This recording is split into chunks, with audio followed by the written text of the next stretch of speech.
Hey, it's Debbie from Dishin with Debbie, and since Captain Jim from the Tanner in the Morning Show was so gracious last week to do a guest host spot on Dishin with Debbie with his tremendous vegan tacos, I thought I would do him a little favor, kind of throw him a bone here and guest host a little DIY. I don't always cook. Sometimes I step out of the kitchen and into the DIY corner and do some of those projects on the weekend. I love to paint, but it never fails that when you go to paint, you open up the can and everything is settled. It's a gloopy mess and it really needs stirring.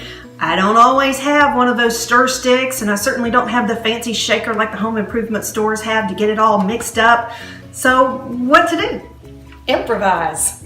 So this is my handy mixer with a little balloon whisk attachment. I think this is going to work just fine. So come on and see what happens when we put it down in the paint. Crank her up slowly. Make sure you're down in there so it doesn't splatter on you. Look at that tremendous job that it's doing with that paint. I think we have ourselves a winner here. We're ready to tackle any home improvement chore that confronts us. Just remember, don't lick this beater.